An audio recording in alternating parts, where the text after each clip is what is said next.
everybody. This is Todd Dewey from Ice Road Truckers on the History Channel, and I love to listen to TNCRadio.LIVE.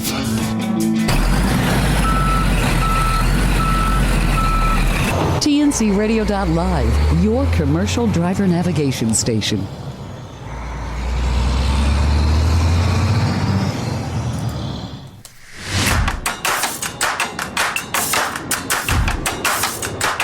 Know what time it is? It's clutch time right here on TNCRadio.LIVE. Here's Ivan and here's Josh. Well, thank you so much, Tom. Hello, everyone, and welcome to Clutch Time Sports. We're so happy to be here tonight. JB, how you feeling this evening? It's almost summertime. We're actually in the same room together tonight. I mean, the brothers from other mothers are getting ready to just have a good time. And we got set off by a pretty good mood to begin tonight with the show prior to us. They just giving us all kinds of laughs. Yes, keep your ears on the road, everybody. Keep your ears on the road. If we kind of signed on a little bit late, having a little technical difficulty, but we worked it out. First time we've been able to be in the same room, so we're really excited about that. And, man, JB, there's a lot going on in sports. If you remembered last week, we talked about picking back up with the whole live golf tour, or should I say, versus the PGA Tour. We got to talk about that. Yeah, and it's one of those things where it's even more the spotlight now. You got the U.S. Open coming up this weekend out in Massachusetts, and so it feels like if you're watching Sports Center or anything right now, you're getting more coverage of what do all the golfers think about this LIV tournament versus what's supposed to really be happening on the course coming up starting tomorrow in the first round of the tournament. That's so true. It's dominating the conversation. And, they had their first tournament last weekend out in London. Yep. And ironically, a lot of the tournaments are going to be here in the US. So it's not necessarily something that's going to be more of a global based, professional league as compared to even the PGA, because the PGA, the only one that they really go out of the country, or at least out of the Northern Hemisphere, or North Americas, because they have some tournaments out in the Bahamas and down in Mexico and stuff as well. But, the British Open is really the only other one that they do, across the pond, so to speak, for the PGA tournament. But you and I had this conversation yesterday, Ivan, about the fact that, what's everybody so up in arms about at this point? I mean, I get the fact that there are so many dollars being thrown at these professional golfers, and you got to remember this is an individual sport. They're not tied to the Dodgers or the Yankees. They're not tied to a franchise. Yes, okay, I get the loyalty to want to be just part of the Professional Golfers Association, the PGA.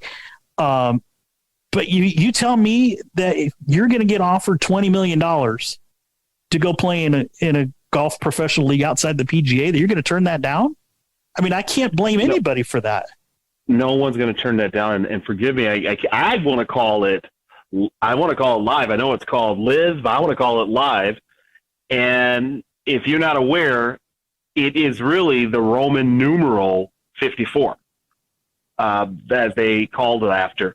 But the purse is pretty large. It's just basically eight total events for $225 million.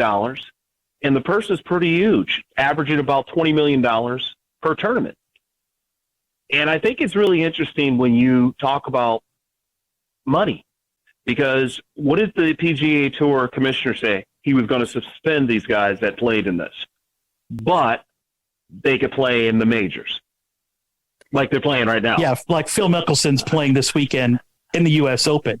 So what is this really about? Now, there are people, of course, that are talking about the whole issue about this LIV golf league being sponsored by the Saudi Arabian government. I get that. Right. If you have an issue with that, if you have a moral issue with that, I get it. Your decisions to do what you want to do are yours. There are obvious reasons why I can understand people not wanting to be associated with something that's associated with the Kingdom of Saudi Arabia. I get that. But there are a lot of things that we can, you and I talked about how heavy the NBA is in China, or how big Russia's influence is in soccer, especially in England. Well, don't just talk about soccer. Let's think about hockey. Well, that too. Some of the biggest players come from Canada and Eastern Europe, which are basically Russia, Ukraine, and those countries. Well, right, but you got ownership of professional sports teams, that are associated, back to Russia and to other questionable. I mean, there's so many offshoots of this topic that we can go to. So again, if it's something that we're going to argue about morality, well, unfortunately, your morality is not my morality. Exactly. And so what does it come down to? It comes down to, at least for me, the fact that the PGA Tour has had a monopoly forever, and they don't want to lose some of their star power. And I thought it was very interesting that this is not the first time a new tour has been invented. So you get this new tour. I'm going to call it 54 because that's really what it is. You get this new tournament series that started. But let's remember that it was the Golden Bear and who else? The other player at that time? Arnold Palmer, that started the actual PGA Tour. They took it away or started it or separate themselves from the PGA American Tour. So this is not the first time we've seen something like this. It's just that it's been a total of 50-plus years that it's happened. Now, the other thing I think was really interesting is that their spokesperson is Greg Norman. He's basically spearheading this whole thing, and he went to the top 15 golfers in the world to try to pull them over there. Now, if you're Phil Mickelson, you don't have a choice. You're 51 years old, and somebody offers you a $200 million contract. There is no one out there saying no to $200 million. But I thought the interesting thing was Tiger Woods turned down the offer for him, which was $1 billion. That's some serious money. That's a hard decision, but I get yes or no. I mean, one way or the other, your decision is your decision. I understand the ties that Tiger has with the PGA and the amount of dollars that get thrown to him just for charitable contributions and stuff, and his foundation and everything like that. And you don't want to potentially ruin those. Burn those bridges, because what happens if the LIV Golf Association doesn't exist next year? Well, then you've potentially burned a bunch of different bridges that you're never going to be able to get back to. And knowing Tiger, who knows how many tournaments he has left in him physically. So yeah, he may get some appearance fees, just for showing up to play at a golf tournament. But if he's any of the lower level PGA professionals who are out there to try to earn a paycheck and earn a living, that's a whole different story. So if you're a guy like Charles Schwartzel, who just won the first LIV tournament and got $4 million out of it, why would, I mean, if you're, and one of the cool things actually, I think about the LIV tournament is that there's no cut. There's 3 rounds. No, it's not 4 like the PGA with a cut. Right. So it's more limited field, and you have if you have a more limited cut or a more limited field, and then you have a higher purse to win at the end. Exactly. $4 million. You got a better chance of winning $4 million if you only have a certain amount of players in it. I mean, why would you turn that down? And you don't have to play every event in that tournament. Unlike the PGA Tour, you have to play every event. Well, unless you have, certain players have a bye. Let's be honest. They can show up or they're not going to show up. But if you're not in the top 20, you're showing up every single thing. Like I said, if you're playing for a paycheck, you're trying to play as many tournaments as possible. Assuming you're healthy and are able to do so. But yeah, I mean, like you said, if you're a guy like Phil Mickelson, who's 51 years old and gets offered $200 million to be part of this association, I have no fault, for him turning that or not turning that down. No. Hey, top 13 players in that tournament, bottom guy would receive $315,000. He finished 13th, and he still took home almost $500,000. Man, I could finish, 60th. What would I get for that? 10 grand? Okay. Not that much. Not that much. They could save money on golf carts. I'll just strap my golf bag to the back of my wheelchair over here and just start going down the I'll fold towels for you. Okay. We'll be able to just give me 20% of your purse. Yeah. And I get it too. Some of these players that have refused to turn and go over to this new, LIVE association, right? Like Tiger. I mean, he's got a big reason for it. But I also get guys like Rory McIlroy, Justin Thomas, and some of these other guys are actually quite upset about some of these other players going. I mean, again, I don't know the personal reasons for their anger against it. You know what? It's loyalty. It is loyalty, but it's like anything else. Your whole life, and I'll give you an analogy for it. And I know this is going to be a really strange analogy out there, but it actually pertains to what we're talking about. Okay. If I've trained you to drink almond milk your whole life, and then I introduce you to cow's milk at the age of 30, you're going to have a little bit of a balk to that. You're not going to like the taste of cow's milk because for 30 years, you've been drinking almond milk. It's the same thing with the PGA Tour. We, as human beings, we don't like change. But at some point, there's change. There was the ABA. We only know it at the NBA, but there are guys back there that can tell you, I remember when the ABA was going. NBA was nothing. There was the NFC, AFC. Never did they come together. It was just two completely different football leagues. And what happened? They formed the NFL. This is nothing new in sports history. This is something that happens all the time. And let's not pretend that other leagues don't exist because there's a European tour. Yep. It's just that the cash cow is being stolen from, and that's it. Yeah. So we're definitely over our time here in our first segment. We need to take a quick little break. But this is a conversation that can last the entire hour. So we'll be back in just a moment.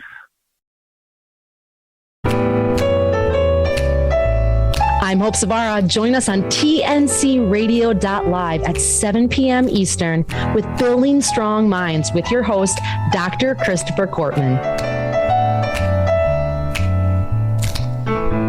This blog on TNCRadio.LIVE is brought to you by the Truckers Network at app.thetruckersnetwork.net. 6 safety tips for truck drivers while driving in the rain.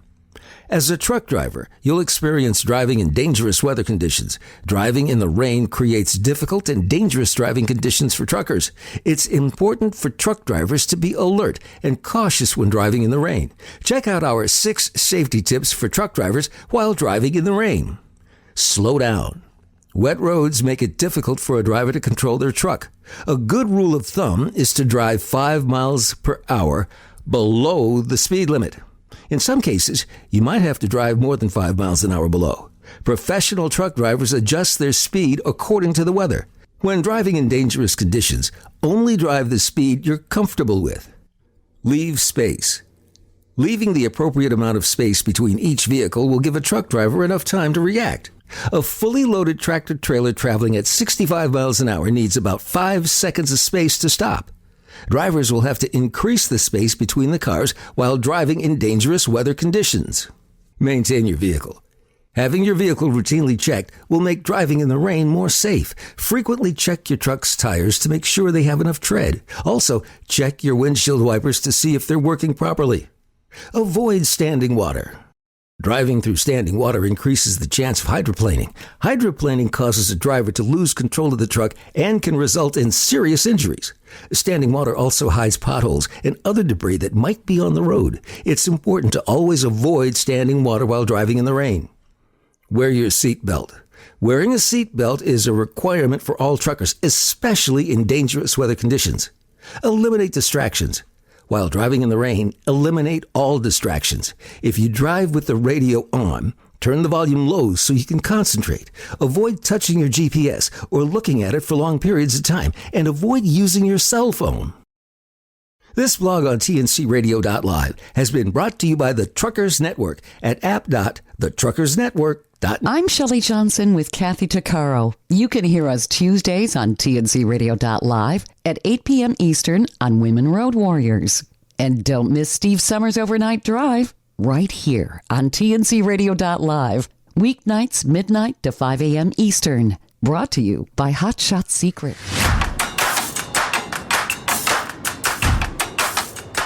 So she did not want a boy. Rose. Now, the rest of the story. Rose really wanted a baby girl. She already had 3 sons and was pregnant again. Surely this would be her last child, so she did not want a boy. The doctor, for some reason, seemed certain Rose would get her wish. I guarantee it's going to be a girl, he said. That was the happy assurance Rose had waited for. With her due date 2 weeks away, she went home, painted the nursery pink. Then she bought a pink crib, pink blankets, and tiny pink sweaters. She even made a little bow for the infant's hair with pink ribbon. But still, Rose was dissatisfied that she had changed her luck. So, considering all 3 of her boys had been born at home in Rose's bedroom, she arranged to have this child born in a hospital. And it was. Although something had gone wrong with the doctor's crystal ball and Rose's positive pink thinking. And once again, only now in a hospital delivery room, she was to hear the familiar words, "It's a boy."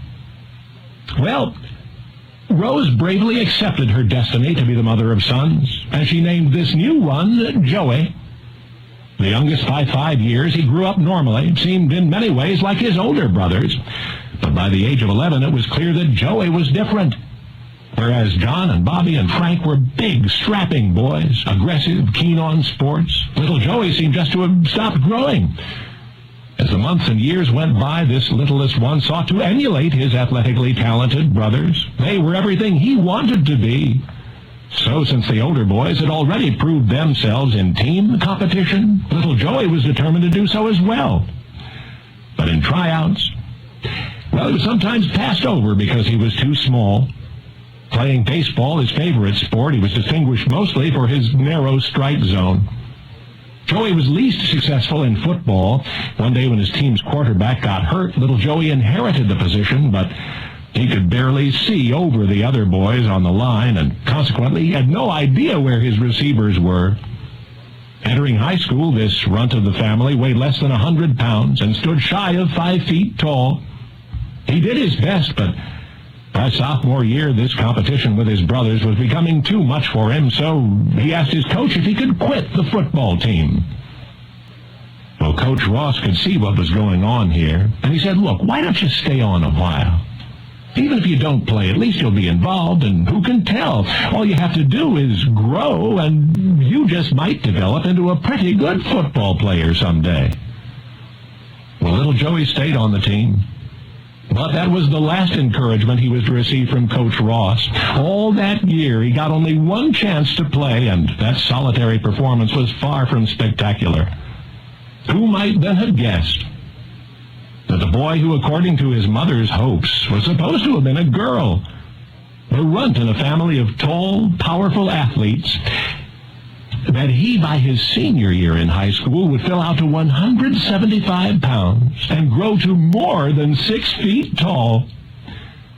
You see, little Joey, the boy too short for sports, the high school football player least likely to succeed, why, he became a Super Bowl success.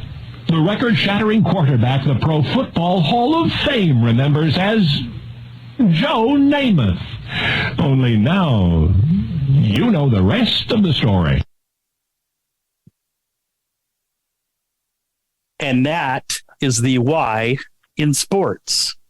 For week number 2, Ivan, and you know what's funny is you and I are kind of talking off air, but Joe Namath is probably known for the guarantee. Yep. In the advent of social media, could you get away with something like that anymore?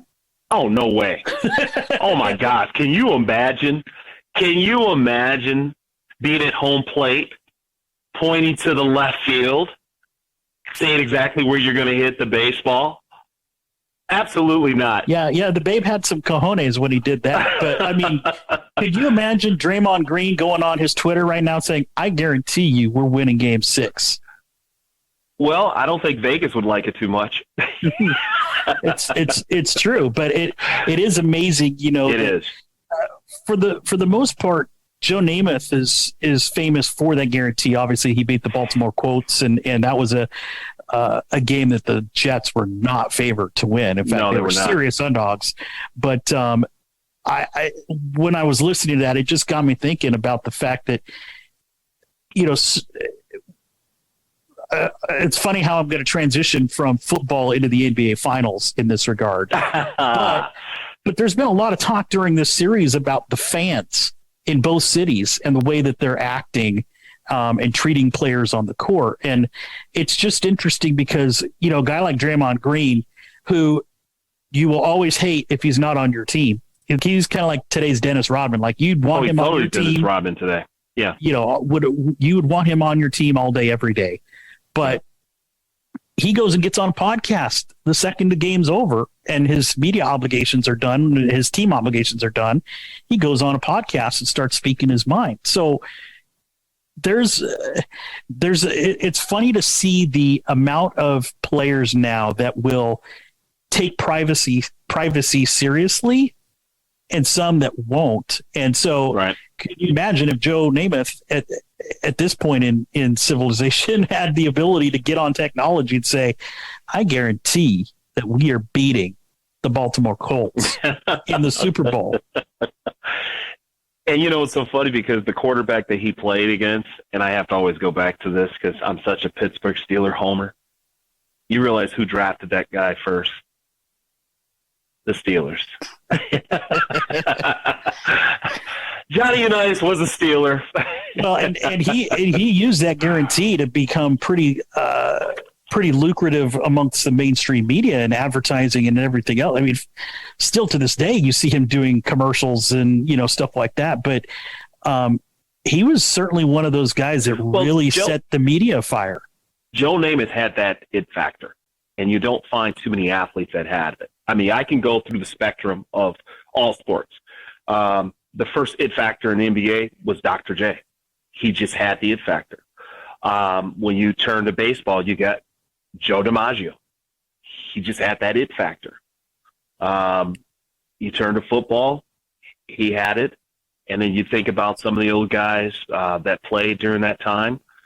Terry Bradshaw was not a good quarterback. A lot of people would say he had a lot of talent around him, but he had that it factor. And the same thing with your star guy. Montana had the it factor. Just something that translated off the field, off the diamond or off the basketball court. Yeah, they called him Joe Cool for a reason. Yeah. It wasn't just the football field. It was everything off of it, too. But he had it when he got to Notre Dame. He had it when he got to the 49ers. And you just think about those guys had. I mean, Deion Sanders just had that it factor. Bo Jackson just had that it factor. But a lot of those guys, though, too, had to have the it factor on the field first. Today, absolutely. Today, you just have to have a mouth and a and a platform. I mean, that's it's just interesting. Like I was saying, I could only imagine how trending Joe Namath would be if he made that guarantee today. And again, we always stress now too, especially with the advent of sports betting and stuff that's so widespread. In that game, Namath and the Jets were such big underdogs that big time. to put a guarantee on that victory would have just set everything ablaze between Twitter and everything else. It would have been. I mean, imagine Stephen A. Smith getting on and talking about Joe Namath, guaranteeing a win. Guarantee. Hey, but you know what was really cool about Joe Namath too? Let's be honest. He was a fashion statement. Well, I mean, seriously, a fur coat at the football game in the 1960s.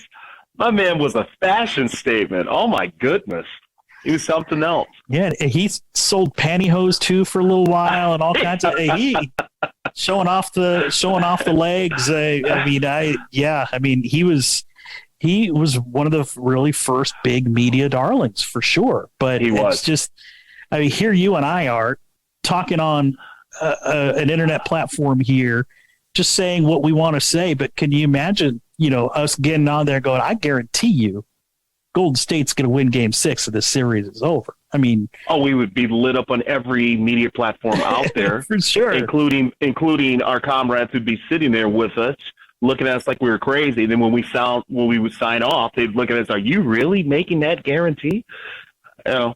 It's a different way of life. And, kind of getting back to one thing real quick, ending this segment a little bit. One of the things that fans get upset with athletes about is you do live a life of privilege. You are catered to everywhere you go. And there are a lot of athletes that respect that, and they see it, and they understand that they're not in a normal situation. But the athletes that don't appreciate it, those are the ones that people get upset about. And if they could just see that you get up every day, you get to go to basketball practice, you get to go home, watch what you want to watch, you get to go play a game, and even if you're a good athlete, you still get 2 to 3 months off every year. And if you're smart with your money, you're pretty much set for life. Yeah. It's one of those things where you are blessed, and the ones that are humble about it are the ones that are becoming the more and more liked, it feels like, right, in today's society, than the ones that are just shooting off their mouth. Right. And still making all their money, Look, I get if you don't like Steph Curry because he wins all the time, but can you tell me anything about Steph Curry that has made you upset because of something he said or did, or the way he acted? Well, I would definitely say this real quick. I've often said, who in the world is going to be the darling of basketball after LeBron James? But we'll talk more about that in our next segment. When we come back, we got our Trey Rings coming up. Can't wait for that on the TNC Network. Front Lane introduces Impulse, the world's first collision alert system for the driver behind you when you have to brake hard. Impulse uses ultra-bright pulsing red LEDs to alert drivers behind you who might not be giving their full attention to the road. Using amazing accelerometer technology and a battery that will last for years, Impulse installs in minutes, fits nearly any vehicle, and never requires additional wiring. Drivers react 50% faster, helping to protect you and your passengers. Learn more by visiting www.frontlane.com/impulse. That's www.frontlane.com/impulse. Approved by all 50 states. Impulse by Front Lane.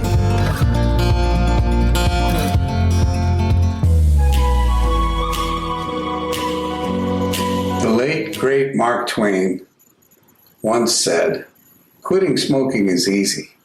I've done it hundreds of times." Well, there are many behaviors that people try to quit. They try to change, and they end up reverting back to that same old self-destructive behavior. That's not just about smoking and drinking.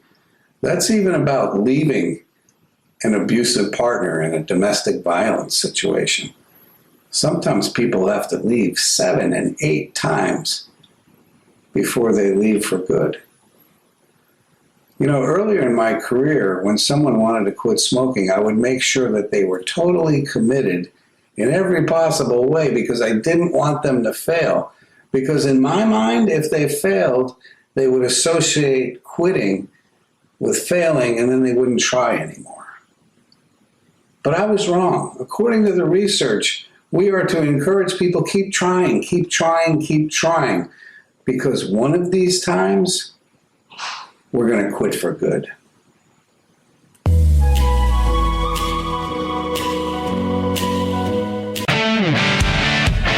Do you have the TNCRadio.LIVE app? It's free and easy to download.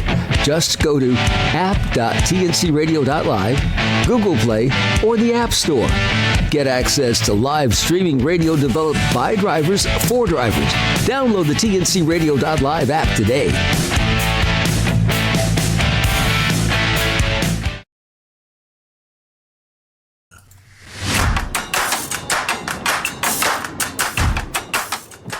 Welcome back to Clutch Time Sports. I'm your co-host, Ivan Anderson, with Mr. Josh Baker. And we are looking at the bottom of the hour. And Mr. JB, it is that time. That's because in 4 years, we done won Suarez.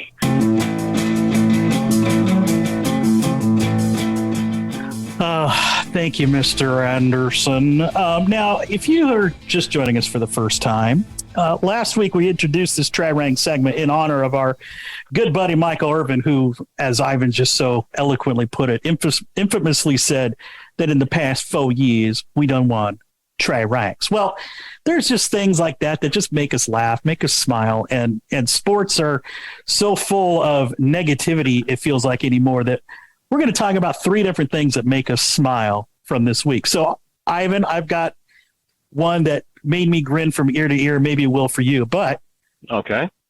Australia has made the World Cup. Really? They have. In fact, Monday versus Peru, the Aussies won in a shootout, but the story was Andrew Redmayne. And I'll stop the accent there. Please do. I'll put the shrimp on the barbie another time.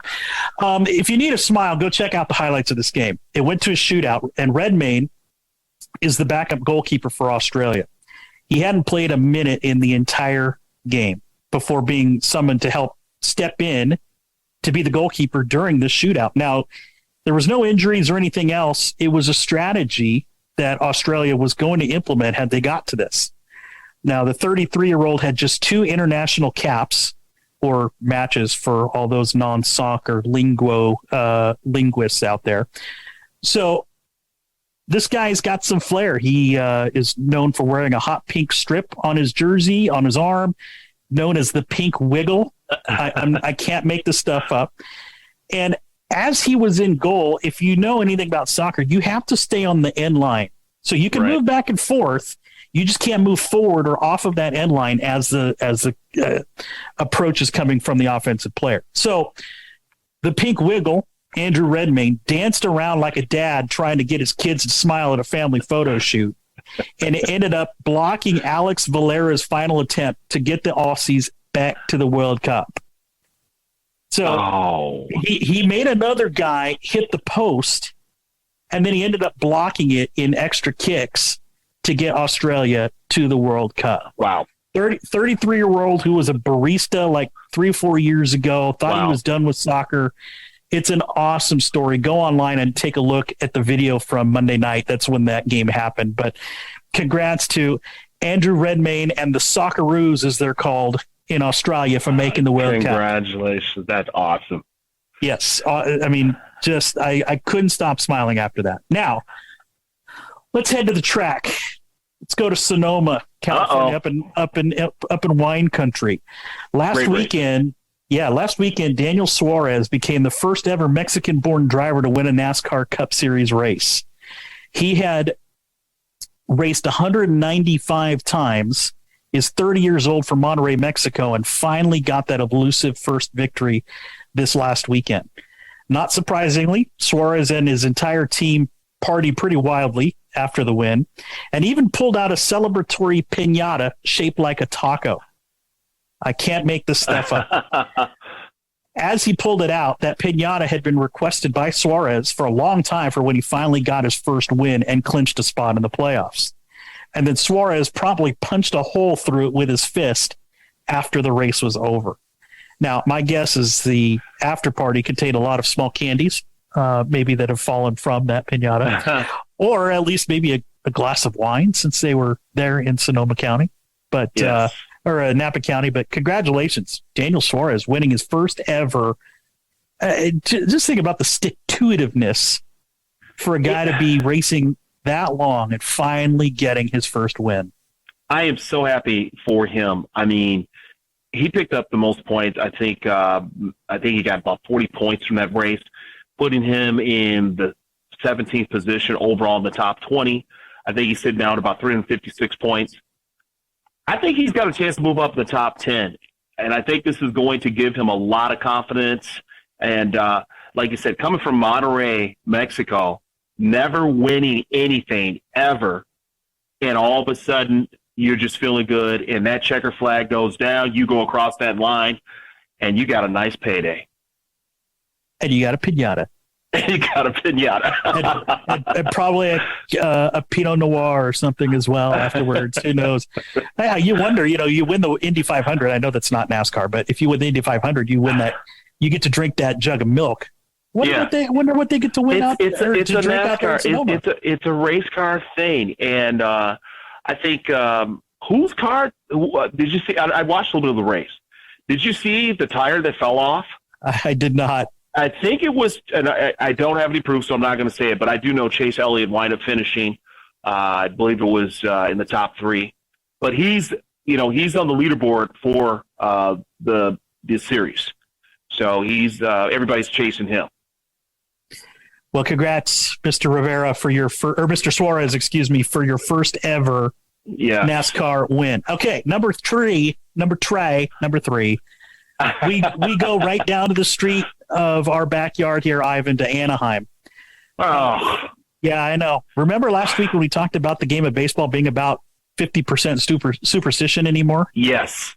Well, the Angels, who were at that point losers of 13 in a row, tried something drastic.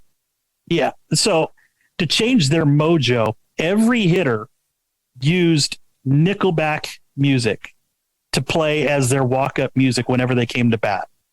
Nickelback. Apparently the Spice Girls weren't available. I think the Gin Blossoms were probably out of town that day or something. But unfortunately, it didn't work. They still lost. Ended up losing 14 in a row before Shohei Ohtani pitched a gem the next day to finally stop the losing streak at 14. But I'm telling you, Ivan, we got a few minutes left here before we got to go to a break. That is our Tri-Rangs, and it brings up this question for you. We talked about superstition all the time. Right. Baseball is very, very heavy in it. As a player, when you played, even just high school sports, what kind of superstition did you have? Well, I was a 3-sport letter: basketball, track and field, and baseball. I stopped playing football my sophomore year, and I had these socks for basketball that I would not allow my mother to wash. And these things stood in the corner by themselves, and they stunk, and they were hard as I can be. But I had scored an average of about, I was averaging about 15 points a game, and I just wanted those socks. I wanted those socks, and they were crispy, like Doritos, baby. Oh, gross. And I played left field for baseball, and I desperately had this thing about running the bases and then going out to third base, going out to left field. Like I literally had to run the base and then go out to left field. I just enjoyed it. So I think that's just being an athlete. Well, and so you're a parent as well of a high school basketball player. I can't even imagine, even as a parent, let me guess here. I'm guessing you got to sit in a specific spot whenever you're watching a game. Yes. Maybe like, I don't know, 2 rows behind the bench or something where you're within shouting distance of being able to either talk to your son, talk to the coach, talk to a referee, Nope. or are you one of those who sits up in the upper level by yourself, secluding yourself to where nobody can bother you? That was another parent that did that where no one can bother them. I like to see, I'm the 50-yard line guy. I've got to sit right at the 50 where I can record everything and I can see everything that's going on. And being a parent of 2 athletes, they're very superstitious. They have to have their meal at a certain time. They have to do things before they leave at a certain time. And like I said, it's just athletes. Well, and it's different, too, in the fact that your son plays basketball, which is a team sport, whereas your daughter plays tennis most of the time and is an individual sport. So do they have different rituals that they think that they can do because, let's say, your daughter is not going to affect somebody else by what she does, whereas your son is like, well, I can't I can't sit in this seat, during the timeout because that's going to mess up the mojo, not only for me, but for, my point guard who's going to get me the ball. I think it's more the pregame. I think it's really more the pregame. Okay. I don't think it has anything to do during the game, but definitely the pregame and then the pre-warm-up. I think it has more to do with both of them in that way. So, but like I said, athletes in general just are strange creatures.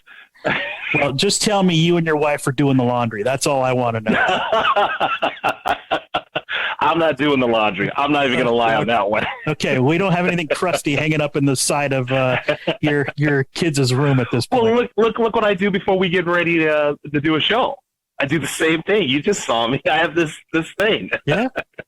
All right. Well, we're going to take a quick break, be back for our final segment, wrap things up. Check us out at Clutch Time TNC on Instagram and Twitter. Would love to have your feedback. We'll be back in just a moment. At Hot Shot Secret, we share the science behind common diesel problems. For example, diesel fuel cetane levels. The cetane rating in diesel fuel is 42 to 45. Most diesel engines operate more efficiently with a cetane rating of 48 to 50. One treatment of Hot Shot Secret Diesel Extreme will raise your cetane 7 points, increase fuel economy, and improve cold starts. Hot Shot Secret Diesel Extreme is available nationwide at truck stops, fine farm and auto stores, and online at hotshotsecret.com. Hot Shot Secret, powered by science. This blog on TNCRadio.LIVE is brought to you by the Truckers Network at app.thetruckersnetwork.net. Health tips every trucker should follow. When you live your life on the road, it can be very easy to fall into an unhealthy lifestyle. This is the case when it comes to most truck drivers. Being on the road for weeks at a time can take a toll on one's health. The lack of exercise, sleep, and access to a balanced diet are all common health hazards for truckers. Taking care of your health is not only important for your well-being, it's also important for a successful career in the trucking industry.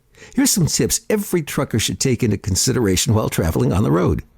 Eat healthy. Although it may be more convenient to eat fast food or grab something quick at a gas station, try stopping at a grocery store and picking up some fresh fruits and veggies. Some other healthy options are protein bars, dried fruits, nuts, and make sure to drink plenty of water. If your truck has an auxiliary power unit or power inverter, look into getting a portable stove, crock pot, or microwave. This will make eating healthy much easier, and it also helps save money. Be sure to be aware of your company's policies for cooking in your truck. Exercise. Finding the time to exercise can be quite a challenge when you spend 10 or more hours a day driving. Finding a little time to exercise each day can improve your physical and mental health. Walking, running, pack some running shoes and take a 30-minute walk or jog each day. It's an inexpensive option for exercising. Work out in your cabin. Setting up a workout routine to do in your cabin's a convenient way to keep yourself healthy. You don't even need workout equipment. Find time to implement these workouts in your daily routine. Push-ups, planks, sit-ups, tricep dips, stretching. Stretching can help avoid back pain. It's important for truckers to make stretching a part of their daily workout routine. Back bends, front bends, side bends, neck stretch. Sleep. Getting a good night's sleep is essential for good health.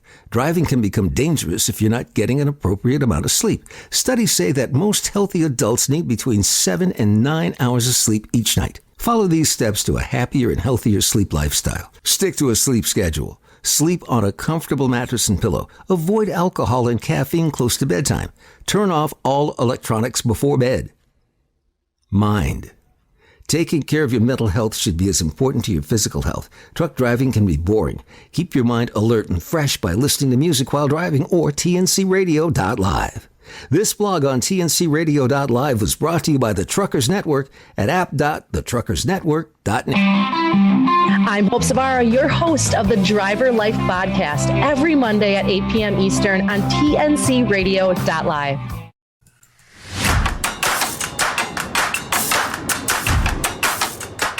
Welcome back, everybody. It is that time of the day. Again, I'm your co-host, Ivan Anderson, along with Mr. Josh Banker. And we are in we call our checker flag segment. Josh, can you tell us what's coming up in the world of sports? Well, yeah, I mean, we talked about this last week. There's just so much going on right now. It's the middle of the summer where you got basketball intertwining with hockey, baseball, golf, racing, anything and everything that you could possibly want. By the way, shout out to my Giants. They lost today, but they swept the Dodgers last weekend. We talked about it in the finishing line segment last week, and they got the job done, got themselves right back into things. So, I mean, we'll talk about your Yankees another time. I mean, there's really nothing to talk about. They're killing everybody. So it's the story is that it's a non-story at this point because they're doing so well. But hey, NBA Final Game 6 tomorrow in Boston. Game 7, if necessary, Sunday in San Fran. Do the Warriors close it out tomorrow? No, I don't think so either. I think it'll go. I always thought it would go 7 games. Actually, to be honest with you, I'm going to give some props out to my son. He picked Boston. He said he would go 7 games. Okay. So he was good. Well, I will tell you, if I'm the Celtics, I would be a little bit worried about the fact that Steph Curry went 0 for 9 Monday night, and they still won. So he's going to be putting his pedal on the accelerator tomorrow night and see what happens there in Boston. Also upcoming, speaking of Massachusetts, what a great segue that was. I didn't even plan that. I mean, I'm telling you, if you could see me, I'm not quite as dumb as I look. Okay. U.S. Open, as we talked about, in Brookline, Massachusetts this weekend at the Country Club. That's what they actually call it, the Country Club. Rory McIlroy is now the new favorite to win. He won a couple weeks ago, or last week, at the Canadian Open, as we spoke about last week. So you got Rory. You got somebody else. You got maybe one of these live golfers. You want to put your money out on a live golfer. And by the way, just a little clarification: the U.S. Open is not necessarily a PGA event to where it's an Open.